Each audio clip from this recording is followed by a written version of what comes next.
Buenos días a todos. Tenemos hoy un debate muy interesante centrado en el arte, en letra global, y hemos organizado una comparación que yo creo que es importante también para atraer a las personas al mundo de la cultura y al mundo del arte, a partir de una idea que es el puente artístico que se puede establecer entre dos grandes ciudades como Barcelona y Amberes. Arte y ciudad en Europa, intentar combinar estas dos cuestiones, también para considerar cuando uno viaja, cuando uno va a las ciudades, en qué se puede centrar o qué le puede atraer más de una ciudad. Nosotros consideramos en Letra Global que ha de ser a través del mundo de la cultura, a través del mundo del arte. Y para ello pues hemos organizado en Letra Global una mesa redonda sobre la influencia de Flandes, que a veces no lo pensamos, en la pintura de los maestros catalanes y la importancia de los museos en las ciudades. El MENAC, el Museo Nacional d'Art de Cataluña, y el KMSK, el Museo Real de Bellas Artes de Amberes, son dos instituciones que ponemos en contacto para dos grandes ciudades europeas. Podemos pensar cuando vamos al MENAC en la riqueza de Dalmau, Jaume Huguet o los Vergós, y los maestros flamencos en los inicios del siglo XV, con la figura de Jan van Eyck a la cabeza. ¿Cómo influyen los museos en las ciudades? ¿Cómo influye este arte flamenco en el arte catalán? Vamos a hablar de todo ello con tres personas importantes que nos pueden aportar bastante luz en esta cuestión. Aquí a la derecha, a Guadaira Macías Prieto. Ella es de Barcelona, doctora en Historia del Arte por la Universidad de Barcelona, es profesora de Historia de Arte en la UB y ha trabajado en el área de conservación de arte gótico del Museo Nacional de Arte de Cataluña, el MENAC, especialista en la influencia del arte flamenco en la Corona de Aragón. Carlos García Arista es periodista, traductor, licenciado en periodismo por la Universidad Pontificia de Salamanca, especializado en la crítica artística y urbanística, que nos va a ir bien para acercar esta dualidad entre ciudad y arte. Y aquí a mi izquierda, a Verónica Moscaleva, San Petersburgo, profesora de arte en la Barcelona Academy of Art, que dirige el pintor Jordi García Alemà, experta en la pintura europea y pintora. También nos va a dar una aportación importante en lo que podemos considerar como arte figurativo y ahora veremos por qué. Lo que decíamos, las ciudades se relacionan desde muchos ámbitos, la cultura y el arte es un factor decisivo que lleva a muchos ciudadanos a querer conocer determinadas ciudades. En este caso, pues podríamos irnos a Amberes para ver estas comparaciones, ¿no? En Europa la cultura es uno de sus mayores distintivos, o en todo caso debería serlo, para lograr una mayor cohesión política y social. Hay muchos otros factores, pero consideramos que la cultura debe ser uno de ellos. En Barcelona, el MENAC atesora una importante obra pictórica que reúne artistas del gótico, inspirados por maestros flamencos. Es Alfonso el Magnánimo, rey de la Corona de Aragón, quien introduce a artistas flamencos en el territorio. Y tenemos la obra de Lluís Dalmau, de Jaume Huguet, los Vergós o Bartolomé Bermejo. Y queremos empezar con Guadaira, con un cuadro importante que podemos ver en el MENAC, que es de Lluís Dalmau, con el retablo de la Virgen de los Consellers, que podríamos decir que es una copia del estilo de... Bueno, en primer lugar, gracias por invitarme a formar parte de esta mesa redonda y a debatir todos estos temas tan interesantes que nos llevan al pasado, pero también nos traen al presente, ¿no? Y a la actualidad de las ciudades y a la actualidad del arte. Comentabas diciendo que Lluís Dalmau en la Virgen dels Consellers, en este retablo, porque efectivamente es un retablo que proviene de la capilla de la Casa de la Ciutat, es decir, del Ayuntamiento de la ciudad de Barcelona, copia a Jan van Eyck, y entonces podríamos empezar debatiendo incluso sobre el significado de qué es una copia o qué no es una copia. Pero es verdad que es una obra que se inspira en el arte flamenco, que se inspira en las aportaciones de Jan van Eyck principalmente y que nos trae a Barcelona una radical modernidad en aquel momento. La verdad es que Cataluña siempre ha estado, Cataluña y el resto de la Corona de Aragón siempre ha estado conectada artísticamente con el resto de Europa, y esto a lo largo de la Edad Media. Y esto es absolutamente normal porque a lo largo de toda la Edad Media la gente se mueve, los artistas se mueven de un lado para el otro, las obras se mueven, se importan y se exportan también a lo largo de toda Europa, y hay además conexiones dinásticas, conexiones familiares, conexiones comerciales que propician el intercambio de ideas. Y por lo tanto, pues que unos artistas se influyan en otros, o se inspiren en otros. Lo que pasa, lo que sí que es cierto, es que en el caso de Lluís Dalmau pues tenemos una particularidad muy remarcable, muy reseñable, y es que es el propio rey, Alfonso el Magnánimo, quien envía a Lluís Dalmau, y no tenemos muy claro por qué ni para qué, pero lo envía en 1431 a Flandes.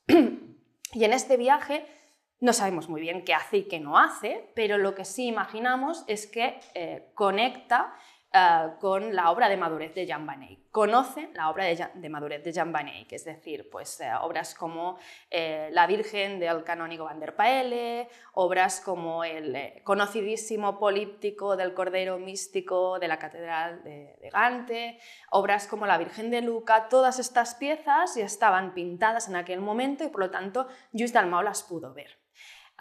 Y lo que vemos en Lluís Dalmau es muy interesante porque por un lado vemos una comprensión de qué significa el nuevo realismo flamenco, que es una manera de referirnos a la pintura de Jan van Eyck, pero también de Robert Campén o de Roger van der Weyden, que son como la Santa Trinidad, la Trinidad, sí. La Sagrada Trinidad del nuevo realismo flamenco. Pues Lluís Dalmau comprende este tipo de pintura y cuando vuelve aquí trae esa comprensión de esa nueva pintura, de una pintura que busca el realismo.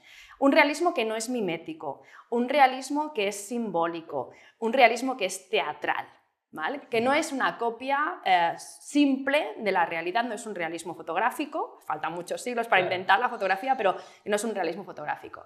Y lo que detectamos también en la Virgen dels Consellers, además de esta comprensión general del arte flamenco, es la cita literal o casi literal, de algunos momentos de la pintura de Jan van Eyck, como por ejemplo esos ángeles cantores, ¿no? Esos ángeles cantores que vemos en la Virgen dels Consellers y que también vemos en el políptico del Cordero Místico de Gante, por ejemplo. Se inspira bastante lo que decías en la Virgen del canónigo van der Paele, que eso está, me parece que está en el Groningen Museum, sí, de Brujas. No sabemos exactamente en qué se inspira, pero es verdad que la composición de la Virgen dels Consellers nos trae a la memoria esa Virgen del canónigo van der Paele. ¿Por qué? Porque lo que hace Lluís Dalmau en esta pintura es lo que llamamos una, en italiano, que queda así como más intelectual, una sacra conversazione, es decir, una conversación sagrada donde las personas sagradas, la Virgen y el Niño y los santos, están en un diálogo de tú a tú con los consellers de Barcelona, que están perfectamente vivos, que son quienes han encargado el cuadro, claro. Y que además... en este caso, no sé si lo sabéis o no, pero lo comento, es que además hemos conservado el contrato de esta obra. Tenemos el documento donde los consellers de Barcelona le dicen a Lluís Dalmau que, claro, por supuesto, todas estas obras son encargos, nunca nacen de la pura inspiración del artista, sino que hay un patrón que sabe muy bien lo que quiere. En este caso es interesantísimo contrastar obra y contrato. En el contrato, que es larguísimo, se le explica a Lluís Dalmau exactamente qué quieren los comitentes de la obra. Y los comitentes de la obra son muy modernos también. O sea, la modernidad no viene solo del pintor. El interés por el realismo no viene solo del pintor. El interés por el realismo viene también de quienes encargan la obra. Porque quienes encargan la obra le dicen al pintor que sobre todo les pinte con las caras tal como las tienen. Es decir, están pidiendo un retrato realista. Y por lo tanto, pues esta es la clave, ¿no? De poner en relación a esas personas representadas de manera realista, con sus caras tal como las tienen, y esas personas sagradas. Esto es lo que hace Jan van Eyck en estas grandes obras, esto es lo que sabe hacer Lluís Dalmau en esta pieza, y por eso entendemos que el artista ha comprendido la idea que hay detrás de las obras de Jan van Eyck, no solo la forma, también el concepto. También un poquito. El concepto, claro. Exacto. Y Verónica, te quería preguntar, se dice que son, lo que decía ahora Guadaira, que es claro que es un realismo, pero es un realismo matizado, ¿no? Pero ¿cómo consiguen esa idea de más o menos esa impresión de realismo? Porque decían que ellos se guardaban mucho la técnica, los maestros flamencos, ¿no? Sí, es un aspecto muy interesante porque al mismo tiempo de que estamos hablando en el siglo XV fue el salto muy grande en el desarrollo de pintura clásica. Cuando pasamos de usar unos métodos muy antiguos que usaban durante siglos antes, que era la témpera, que tenía unas propiedades y limitaciones también. Y justo Hubert y Jean Van Eyck, que exploraron las posibilidades de óleo y todas las propiedades que venían, las técnicas de veladuras, las profundidades, las atmósferas que podían aplicar. Entonces, en este momento llegaron a comprender la nueva realidad, la nueva profundidad de los objetos. Y esto, pues en los detalles, en las telas, en todos los detalles del cuadro, usaban muchas de estas técnicas a llegar a nuevos matices de color, nuevas profundidades, redondez de la forma. Le explicaban mejor.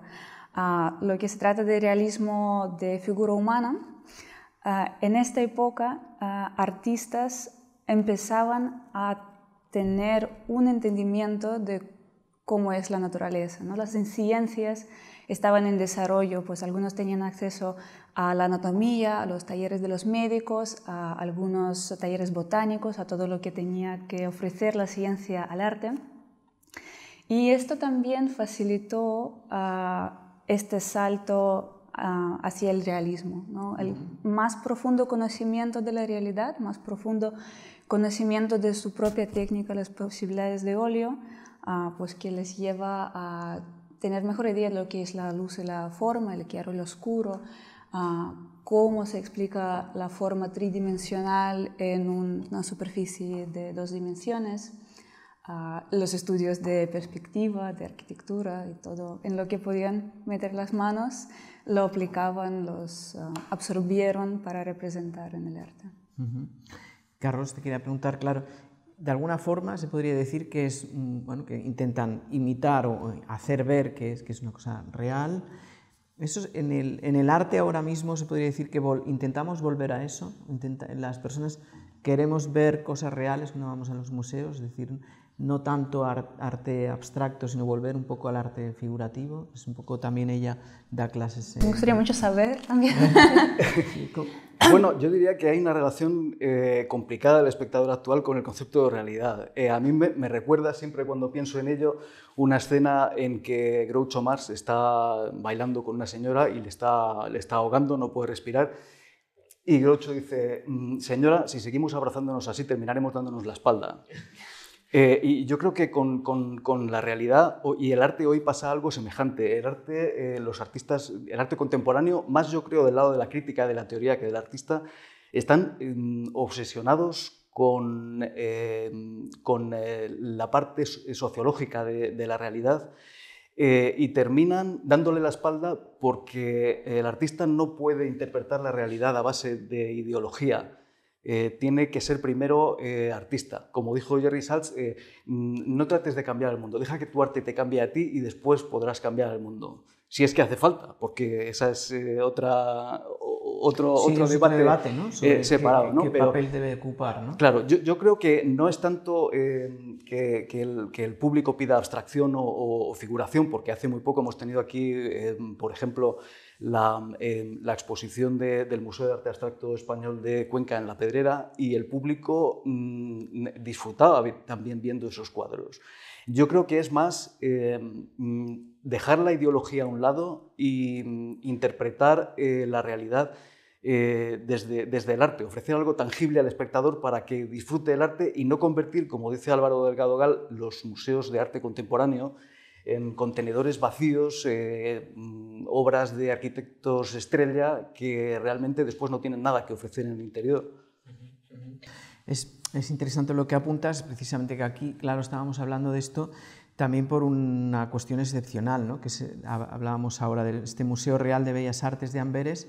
Llevaba 11 años cerrado y se ha abierto ahora, ¿no? Con una remodelación importante, donde podemos ver a todos estos maestros flamencos, que es bueno que acercarse un poco a los originales, por decirlo, ¿no? a los inicios, luego ha habido toda una evolución, ¿no? Con una obra excepcional para mí, que es esa de Van Eyck, que es Santa Bárbara, que no se sabe un poco si es, bueno, qué intenta hacer, si es un dibujo o una pintura, ¿no? ¿Cómo lo ves tú, Verónica? ¿Qué intentó hacer a Van Eyck ahí?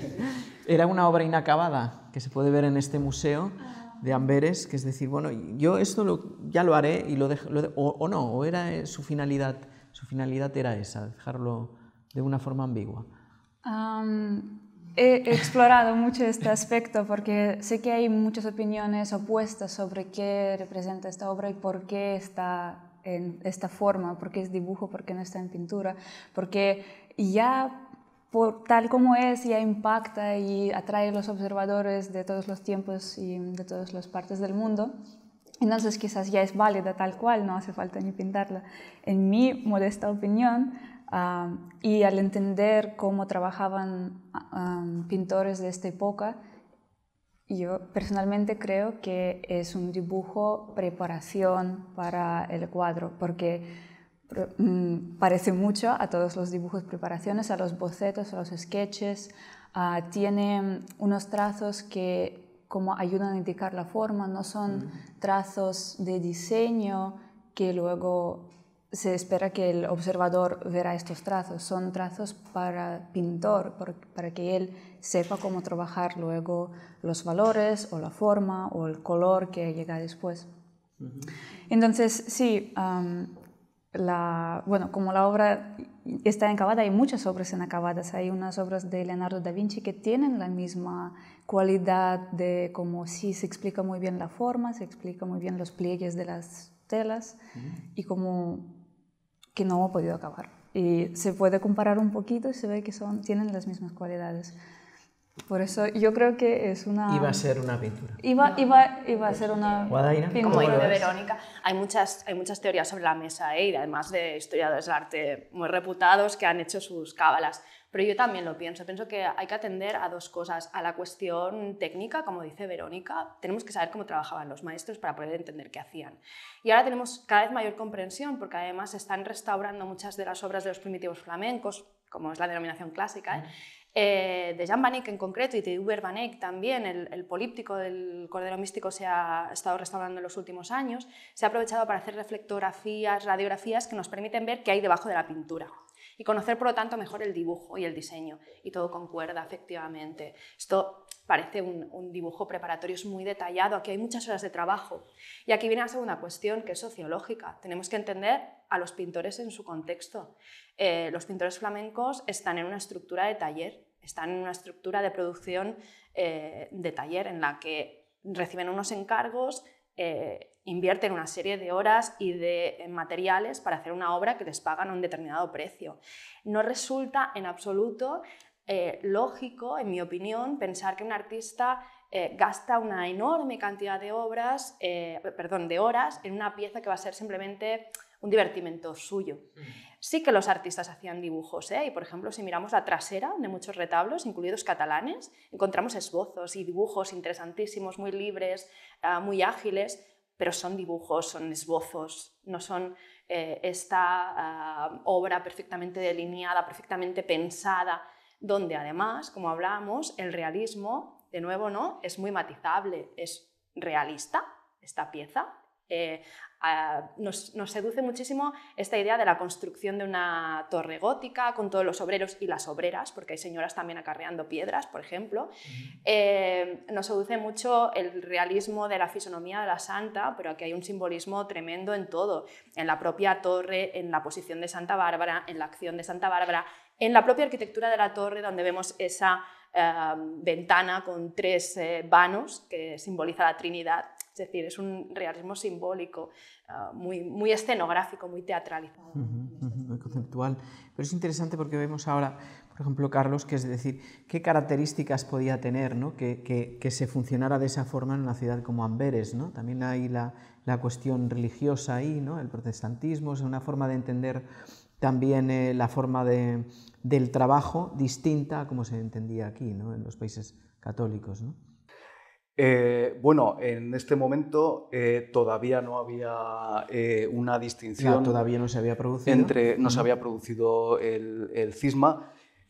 Lo que sí es cierto es que en el terreno del arte, por poner un poco de contexto, sí que hay un camino diferente, digamos, hacia el Renacimiento en el norte y en el sur, y en el norte es a través del detalle y en el sur es más a través de una idealización. Pero la acusación desde Italia era que, bueno, que el propio Miguel Ángel, ¿no?, dijo de Van Eyck, pues bueno, esto no es arte porque no está idealizado. Y bueno, es una crítica que descuenta lo que estaba diciendo ahora Guadaira. El realismo llega en el cuadro del que estábamos hablando hasta el punto de que los obreros que hay trabajando y las obreras detrás de la escena han servido de referencia para la gente que estudia cómo se construía en la época, porque se dibuja con tal detalle que podemos estudiar cómo se construía en Amberes, la arquitectura en esa parte de Europa, ¿no? Y sin embargo, después el simbolismo está clarísimo. Están contando una historia, tanto en este cuadro como en todos los de Van Eyck. No sé si conocéis un libro, El Affaire Arnolfini, de Jean-Philippe Postel, que obviamente no es nada académico, pero en este sentido pues, nos hace ver cómo estos pintores cuentan una historia. En el espejo del matrimonio de Arnolfini vemos como las manos de los esposos están quemadas por detrás, que era lo que pasaba con la gente que venía del purgatorio. Todos estos simbolismos que encontramos en estos cuadros que componen una historia, al final lo que están haciendo es componer una manera de ver, ¿no? Es un realismo fotográfico. Nos está enseñando a mirar y no tiene nada que ver con hacer una fotografía sin tomar ninguna decisión estética. Cuentan una historia y ofrecen una manera de ver. Verónica, ahora cuando enseñáis a los alumnos a dibujar, ¿os basáis en esos, dijéramos, maestros? Es decir, ¿qué técnica se utiliza? O sea, vais un poco a la base, ¿no?, de cómo se dibuja. Sí, estamos en la academia en el que enfocamos más es dibujo académico. Y el dibujo académico tiene también mucha discusión y hay muchas ideas de qué es dibujo académico, cómo tiene que ser el dibujo académico acabado. Y yo creo que, otra vez en mi opinión, en mi experiencia, este ejemplo de Santa Bárbara sería para mí el perfecto dibujo académico, porque es un dibujo que es la perfecta preparación para pintarlo después. Y ahora hay toda una rama muy grande de dibujo que es como dibujo estético, dibujo diseñado, que tiene el dibujo como el final de obra. Y a veces lo también llaman académico, ¿no? El dibujo académico de tal. Pero para mí es más una obra hecha a lápiz, que es tal como es, pero no es dibujo académico. En nuestro proceso creativo, proceso de creación, en la academia enfocamos más en hacer un dibujo que luego facilita todas las siguientes fases de pintura.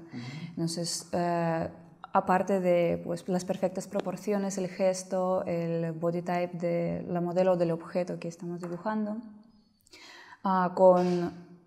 con los trazos intentamos explicar toda la forma, todos los giros, donde serán los valores más oscuros o más claros para que la forma gira.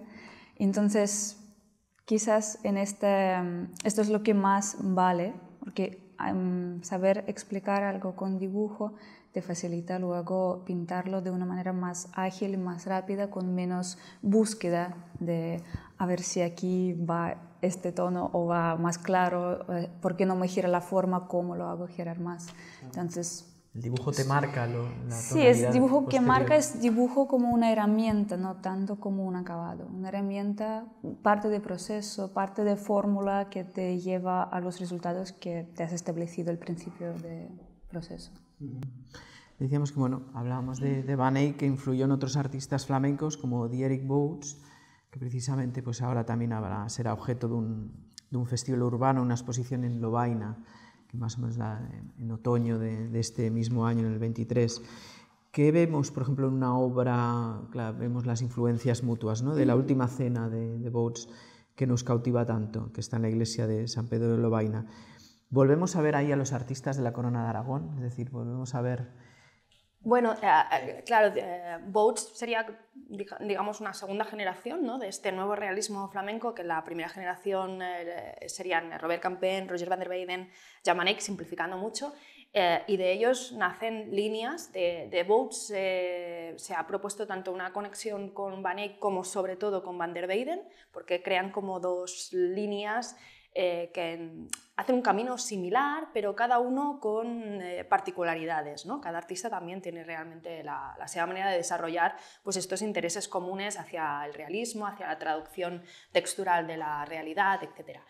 Entonces yo pienso que cuando vemos una pieza como la Última Cena, esta obra que citabas, lo que nos seduce es que casi nos podemos ver en ese comedor, ¿no? Sí, sí, sí. Es esa cotidianeidad que nos da el realismo, ¿no? El artista ambienta un hecho sagrado, un momento fundacional dentro de lo que es la religión cristiana, porque además es la institución del sacramento de la Eucaristía, que es lo que se actualiza en la misa, que es lo que pone las bases un poco de toda la liturgia cristiana, y eso, que es ese hecho sagrado, fuertemente simbólico, nos lo transmite a través de un entorno cotidiano, de un entorno doméstico, con su chimenea, su mesa redonda, los apóstoles allí sentados.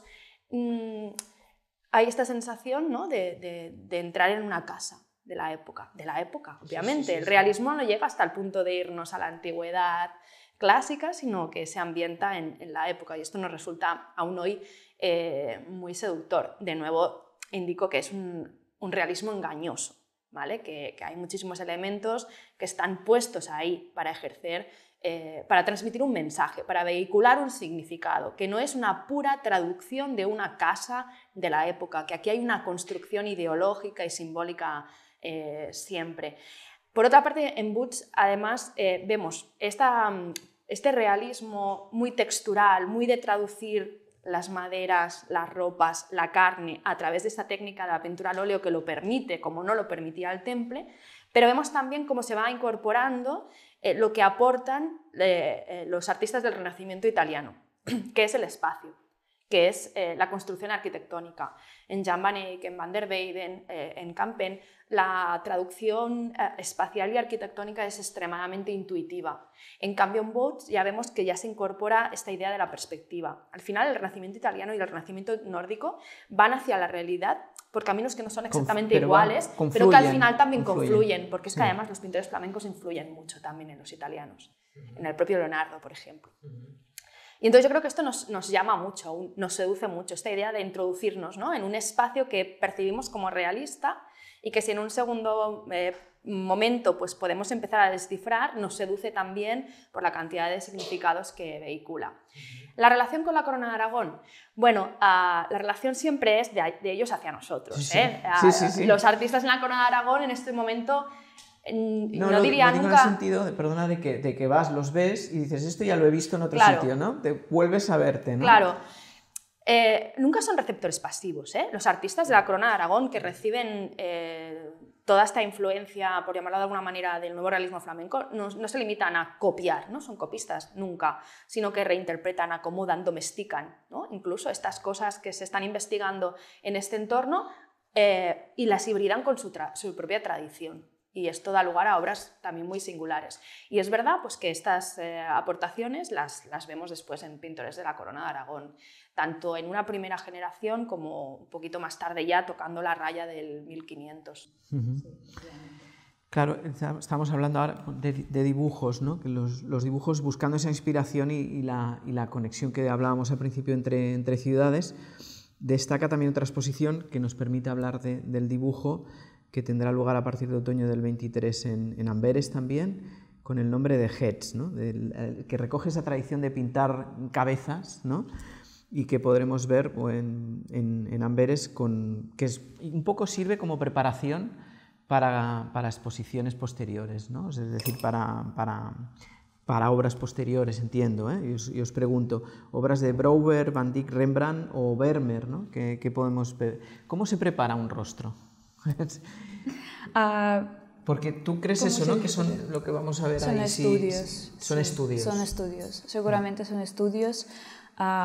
Si nos ponemos en pie de un pintor que está planificando un cuadro muy, muy grande con 20 personas, cada uno con su expresión, tiene su lugar definido por la composición general, tiene un simbolismo, una pose que expresa la intención que le da el artista.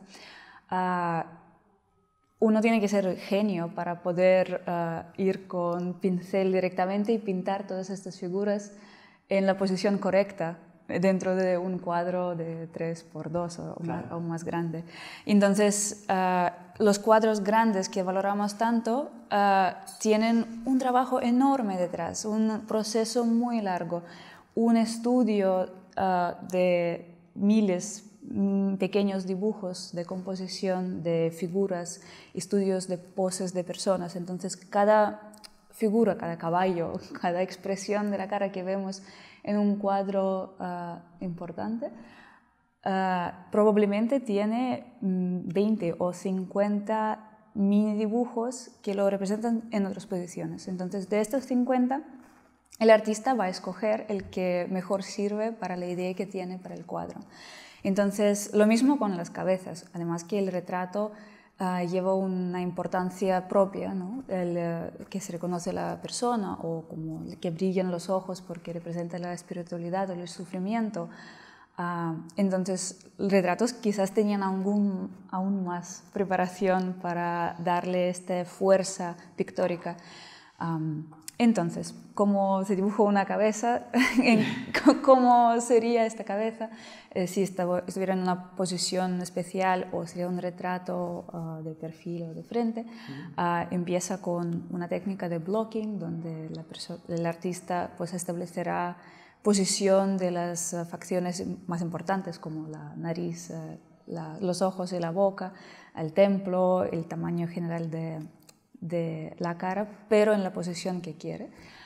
Luego trabajar a los volúmenes, buscando pues, expresar con el dibujo la personalidad de esta persona, su edad, pues, si es una cara de alguien joven que es muy suave, o si es una expresión de un anciano con mucha experiencia en la vida.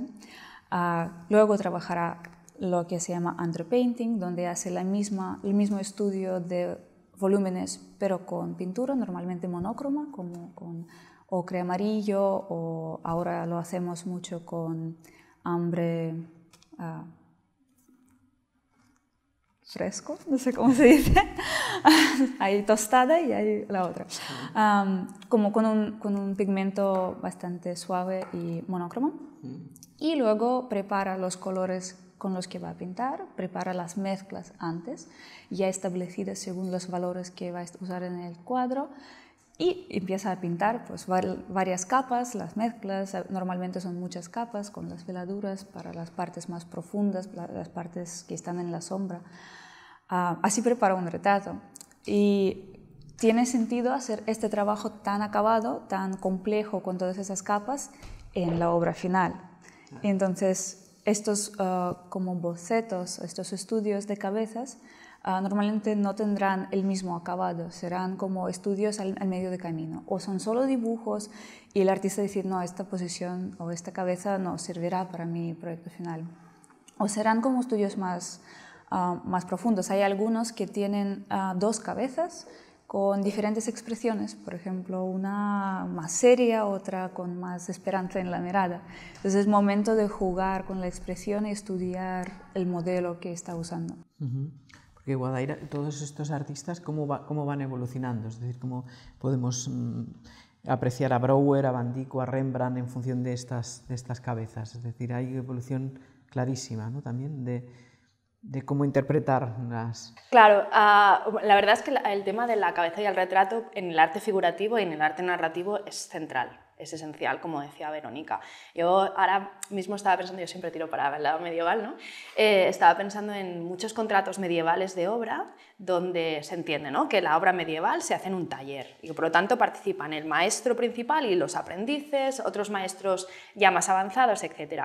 Y como en muchos contratos se exige que las cabezas y las manos las pinte el jefe de taller. Es decir, por contrato. Por contrato, sí, queda, vaya, negro sobre pergamino, ¿eh? Sí. O sobre papel. Sí. Efectivamente, sí, porque se entiende la centralidad, ¿no? Vale, pues las ropas las puede pintar el aprendiz. Bueno, el aprendiz ya en un estado avanzado de su aprendizaje, ¿eh? Tampoco el que acaba de entrar, claro. Que solo mezcla los colores. Claro. Exacto. Pero las cabezas y las manos, que son la fuente de expresión principal, ¿no?, en el arte figurativo y narrativo, las tiene que acabar el maestro principal, el jefe de taller. Y me parece que esto es algo que continúa después en la época moderna, porque esta estructura de taller no deja de estar presente, este sistema de producción no desaparece de la noche a la mañana. Y realmente también es verdad que muchas veces el estilo de los artistas lo extraemos del análisis de esas cabezas y de esas manos, ¿no?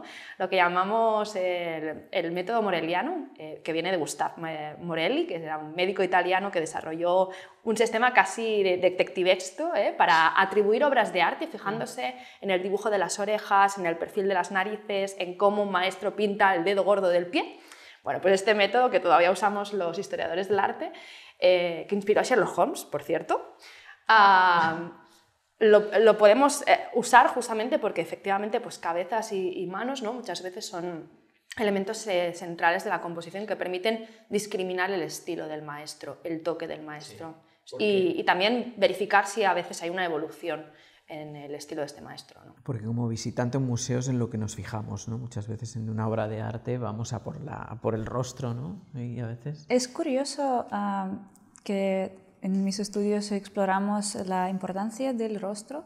Hay muchos cuadros, por ejemplo, de cuadros de Caravaggio, donde hay mucho claro oscuro y a veces el rostro está medio asombrado, que no está iluminado en medio del cuadro, no, está quizás en un rincón medio asombrado, y siempre la mirada del observador viaja por todo el cuadro y llega al rostro, y viaja otra vez por los detalles, pero acabamos en el rostro. A veces hay un cuadro de un pintor que estudiamos mucho en la academia de Graham, que tiene un cuadro de solo una oreja que está iluminada, el resto de la cara está en la sombra, y hay esta oreja que está iluminada con luz de sol, es resplandeciente, tiene todos los colores, y realmente miramos más el retrato que la misma oreja que está en el medio. Entonces es tan importante, y nuestro cerebro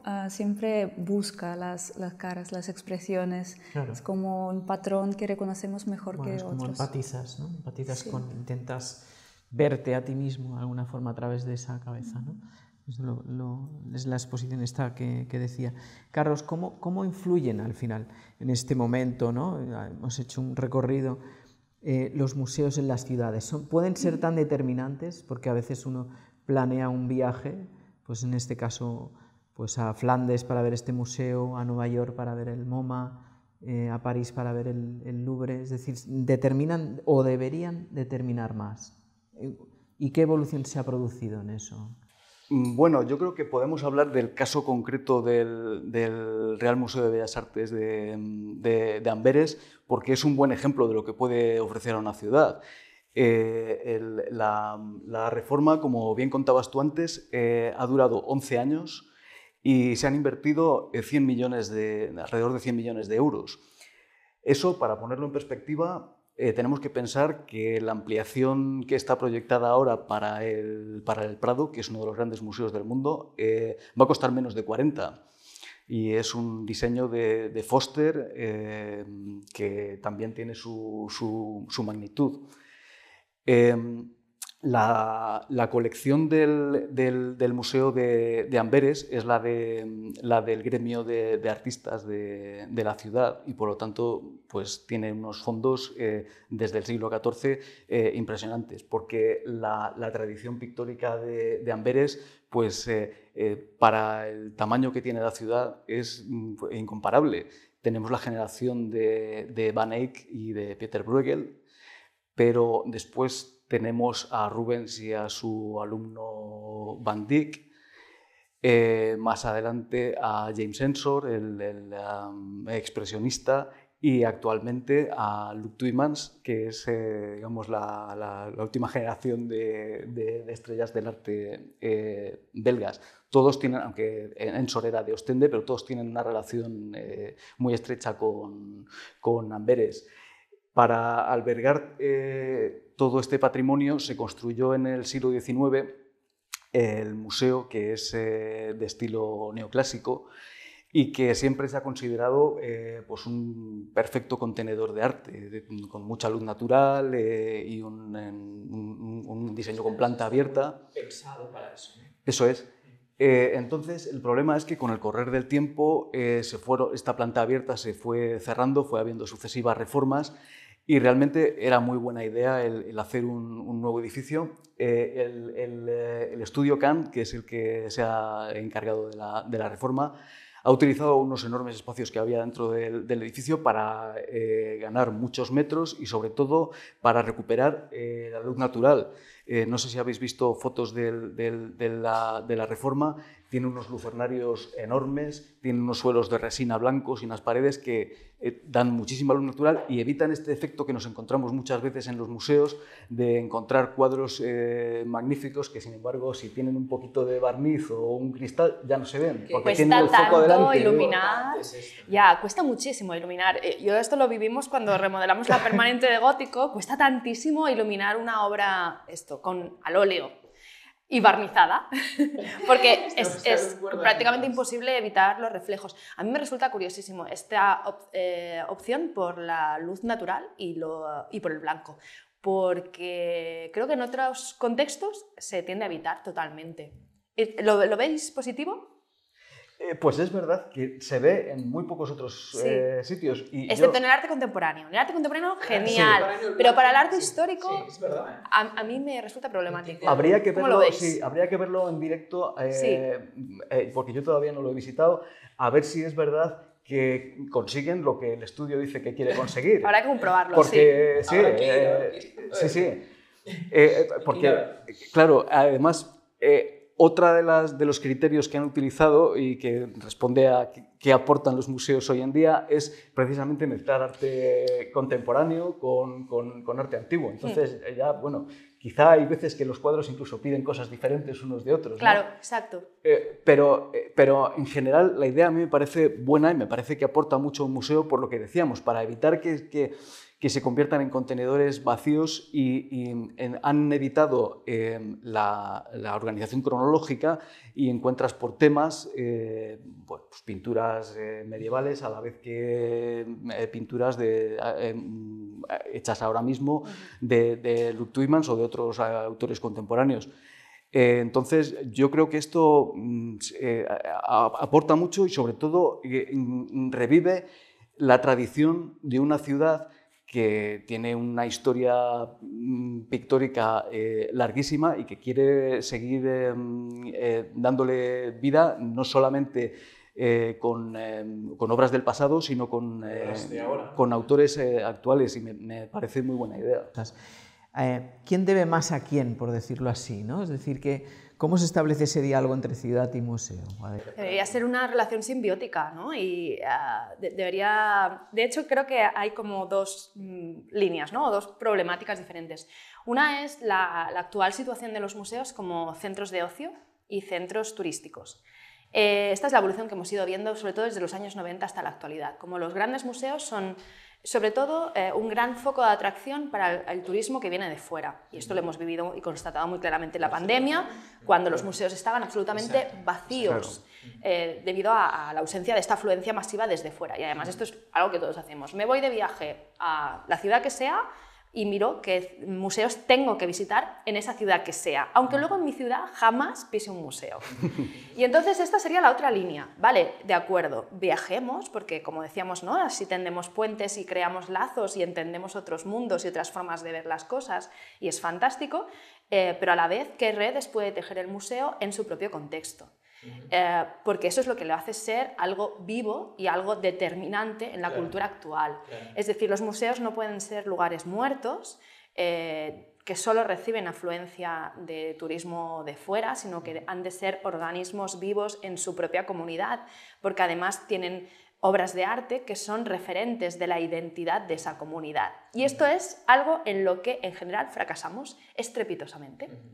Y es algo que debe ser, pienso, central, vamos, el núcleo de nuestra reflexión sobre cómo han de ser los museos. Por tanto, igual lo que han hecho con este Museo de Bellas Artes, el Museo de Bellas Artes de Amberes, es una buena idea, porque es combinar, ¿no? Es decir, combinar lo que es antiguo, moderno, es decir, no separar, ¿no? Porque tú dices, me gusta el arte contemporáneo, o no me gusta, entonces aquel que es de arte contemporáneo no me voy ni a acercar, ¿no? Que a veces el arte contemporáneo te crea, o al revés, esto es arte antiguo, no me interesa tanto, ¿no? Es decir, la combinación igual es el... Pienso que hay muchas estrategias. Para mí todo el arte es presente. Es decir, me da igual que sea del siglo V a.C. o del 1400 o de hace 3 semanas y todavía esté la pintura fresca. Todo el arte es presente porque todo el arte es susceptible de interpelarnos, de comunicarnos cosas, de hacernos reaccionar. Pienso que se trata de una cuestión más, no tanto de cuándo ha sido hecho ese arte, sino de cómo ahora y con la gente de ahora comunicamos ese arte, mediamos ese arte. Y pienso que incluso más que hacer dialogar las obras, aunque puede ser muy interesante y esto realmente habrá que verlo, ¿no? Esta experiencia se ha hecho también en otros museos de forma temporal, en el propio MENAC también se han puesto obras de arte contemporáneo en diálogo con la permanente románica y gótica, por ejemplo.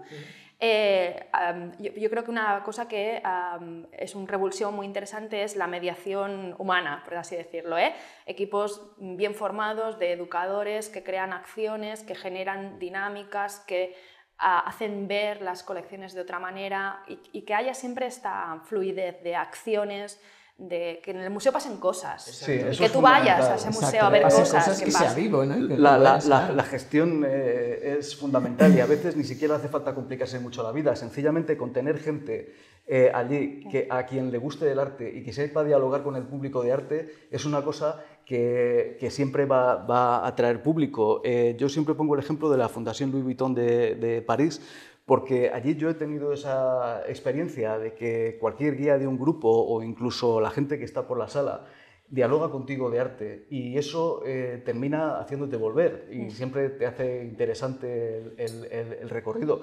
Y cuando estuve hace poco en Cáceres, en la Fundación Elga de Alvear, tuve exactamente la misma impresión y se lo dije a la gente de allí porque realmente es algo atractivo para el visitante y no es tan complicado. Exacto, sí, yo pienso que es algo que tenemos como muy secundario, ¿no? Los guías a veces son los más infrapagados de los museos, contratados en condiciones a veces incluso pésimas, y una buena mediación, alguien que entiende esa colección y la quiere y te la transmite de 1000 maneras, pues pueden hacer 1000 acciones, rompe la distancia. La Virgen de los Consellers fue hecha entre 1443 y 1445 en un entorno social totalmente diferente. Además fue encargado por los señores que mandaban en la época, por lo tanto es algo que nos queda muy lejos y que es muy ajeno a nosotros. Pero podemos conectar muy bien si alguien con entusiasmo, ¿no? Claro, también nos lo transmite. Es lo que intentamos aquí transmitir y que, por ejemplo, pues eso, con la exposición esta de Boats, que es un festival urbano en Lovaina, entiendo que es lo que se busca, ¿no? O sea, esta interpelación. Te quería preguntar, Verónica, y vamos acabando, ¿cómo se produce esa interrelación entre alumnos? Porque en la escuela hay alumnos de todo el mundo, ¿no? Un poco, ¿de qué hablan? ¿De qué influencias hablan? ¿Cómo viajan ellos, por ejemplo, en Europa, ¿no? Que es lo que nos atañe? Estáis todos invitados a visitar la academia, primero de todo. Muchas gracias, iremos. Creo que sería una experiencia bonita para ver nuestro ambiente. Una de las cosas más bonitas de la academia es que viene gente no solo de todo el mundo, pero también de todo tipo de experiencias. No solo tenemos alumnos que se acaban de graduarse de las escuelas, ¿no? Tenemos mucha gente que decidió entrar en el ambiente de arte después de haber hecho una carrera en otro ámbito y esto siempre trae un punto de vista tan distinto a los demás y otra vez gente que vienen de otras partes del mundo traen su cultura, traen sus pintores, traen sus influencias a nuestro ambiente. Y aunque el proceso académico de pintura no tiene mucha personalidad y mucha creatividad en sí, sino es aprender las técnicas que luego te faciliten la expresión, claro. El ambiente en el que estamos, que es tan polipersonal, tan policultural, y tan abierto también.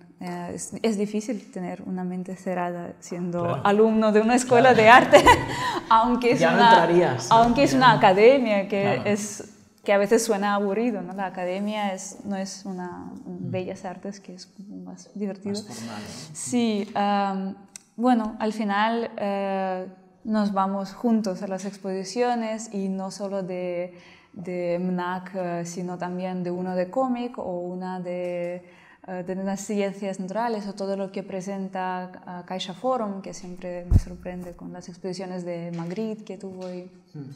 Entonces, claro, yo creo que en aprendizaje intentamos absorber todo para luego empezar a entender qué es lo que nos gusta más, qué es lo que queremos regalar al mundo al final de los estudios. Exacto. Pues contigo, Verónica, vamos a acabar. Os doy muchas gracias, Carlos, Guadaira, Verónica, con esta idea un poco de poner en contacto, ¿no? Pues en este caso, pues Cataluña, Flandes, en realidad Europa, los grandes museos y un poco pues que la cultura sea el gran denominador común de esta Europa y que nos sintamos ciudadanos europeos, que viajemos constantemente de una ciudad a otra, encontrando elementos comunes, ¿no? Como hemos encontrado en esta conversación. Os agradezco mucho y gracias a todos ustedes.